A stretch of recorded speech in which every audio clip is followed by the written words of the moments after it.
The few words spoken by Ganondorf in the opening of Tears of the Kingdom reveal exactly how the game's timeline and story work. Let me explain how. If you're a Zelda fan, and even if you're not, you may know that the series and timeline wonkiness are connected concepts. Nintendo has been liberal with how they've used time and time travel throughout the series, and that has led to a variety of timelines and possible inconsistencies.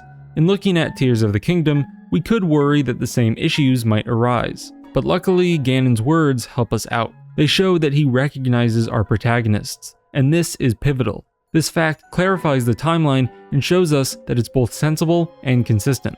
From here on out, I'll be diving into spoilers for the main story of Tears of the Kingdom because I can't talk much about all the time elements without spoiling the main story. I will also not be worrying too much about how this game interacts with the broader Zelda timelines because I value my sanity and comment section. To get us started, we need to set up an outline of what happens, since the game throws time travel into the mix as soon as it begins. We open with Zelda and Link coming across what is basically a mummy who seems to be familiar with them. Zelda then makes contact with a secret stone and is sent back in time. Link is transported by a glowing arm and wakes up after some small passage of time. Zelda is gone, and we, as Link, set out on our journey to find her and save Hyrule from the newly onset upheaval. Typical start of a hero's journey. But right before we get to Hyrule proper, we see an echo of Zelda that gives us the recall ability. Then we super recall the corrupted Master Sword back in time to Zelda, before getting a totally unrelated shot of clouds. Then we travel through the game, and on the way, we find geoglyphs which reveal memories. However, these memories are not from Link's life like in Breath of the Wild. Instead, they are scenes from the far past, where Zelda was transported to. Through the memories, we learn the whole backstory to the founding of Hyrule and the imprisoning of Ganon. For this video, the key points we need to know are the details about Zelda being there and becoming a Sage of Time. She was taken in by the first king and queen of Hyrule, Rauru and Sonia, whom she talked about Link with, and she helped Rauru and 5 other sages fight and imprison Ganon. And then after Ganon is sealed, that's when Zelda receives the Master Sword from the future. Realizing what she can do to help, Zelda takes the Master Sword and consumes her secret stone, turning her into an immortal dragon. In this state, Zelda is immortal, and she can bathe the sword in sacred light to strengthen it. Then at least tens of thousands of years go by, possibly including every single other Zelda game.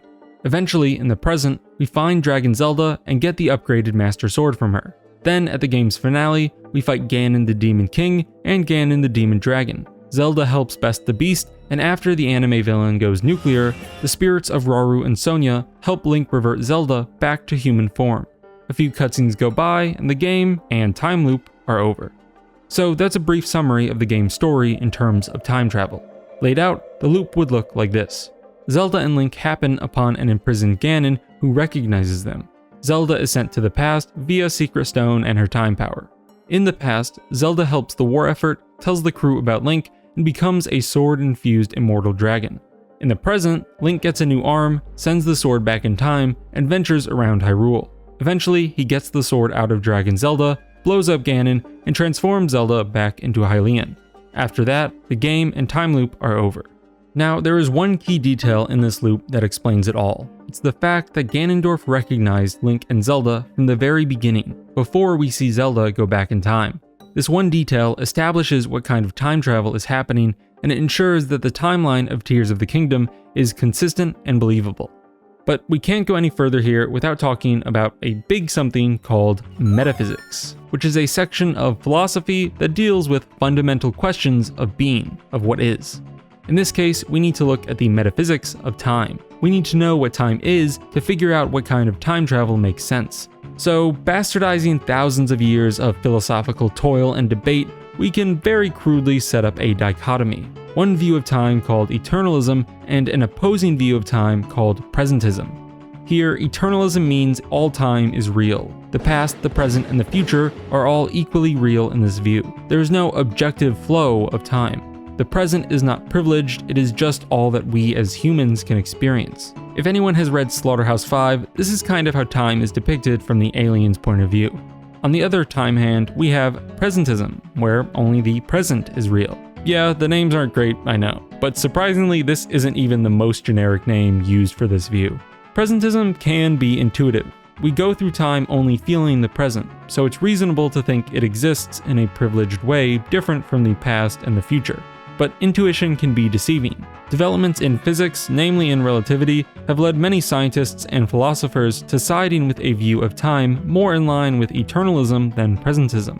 In a survey of philosophical positions, a larger share of philosophers said they believe in or lean towards eternalism more than any other view. But that's just saying philosophers have unintuitive views, which is not very shocking and not necessarily convincing. So let's circle back. What do these creatively named time theories even have to do with Zelda? Remember how I said that Ganondorf's little zinc quips were really important? Well, that's because they point to the world of Tears of the Kingdom as one where eternalism is true, and that would mean time travel has a lot better chance of making sense. To explain what I mean, presentism makes time travel pretty hard at best and basically impossible at worst. To start, most of the philosophers that do think presentism is true in our world don't think time travel is even possible under their view. The view makes time travel hard because it is explicitly all about the present. But let's give presentism a try. That might make the issues more clear. Let's say time travel is possible because when someone goes to a different time, they experience that time as the present. Well, if only the present is real, then nothing from the non-existent past or future compels certain action in the present. And what do I mean by that? Well, in the game, operating in presentism, Zelda goes back in time and can act freely as that old time is her new present. Her life during the upheaval period isn't real because it's now in the future, so it doesn't dictate her actions. She can help Rauru and act as we see her do in-game, but she also has the option to act against Rauru. She even could have, intentionally or not, done something to change the past and disrupt her family line, the royal line that started with Rauru and Sonia. For instance, a theoretical child of Rauru and Sonia could have been caught up in Zelda's Light Dragon Blast, and then poof, no royal family for Hyrule. Then how would Zelda even exist since she's of the royal family? And we don't even need something so grand. If Zelda could change the past when going back to it, then she would change it just by showing up. In presentism, when Hyrule was founded, Zelda's future time didn't exist because it was the future. So she obviously couldn't have time traveled back to be at the founding because she didn't exist, she was only in the future. But then, during Zelda's time, she can time travel back because she has time powers in her present and her present is now real. But if she does this, she's changing the founding time of Hyrule from one that came and went without her to one that came and went with her. That is a clear change. Presentism says that non-present times aren't real. So Zelda showing up in the past would necessarily be a change from the first time that past occurred, before she ever existed. With no rules barring what could happen, Zelda could have changed the past and thereby prevented her ancestral line from eventually producing her. And then we would have a contradiction. A Zelda in the past that has been changed such that Zelda was never born in the present. And then, how did Zelda ever time travel in the first place? We could explain this away with some parallel universe or timeline reasoning, or some wonky invisible rules on past interactions. But those explanations kind of sidestep the problem. Maybe they're justified in the grand scheme of logical thinking, but for this video, they're unsatisfying. A time travel that avoids the contradiction altogether is a better, more sensible kind of time travel in my book. So there we have the issue with presentism. It allows for contradictions. So what about eternalism? Well, if we look at what happens in-game, we will see that eternalism is the best description for what actually does occur, and it just so happens to also give us a smoother, more consistent story. Eternalism says that all times are real. There is no objective and singular flow of time from past to present to future. This means that Zelda going back in time doesn't change the past.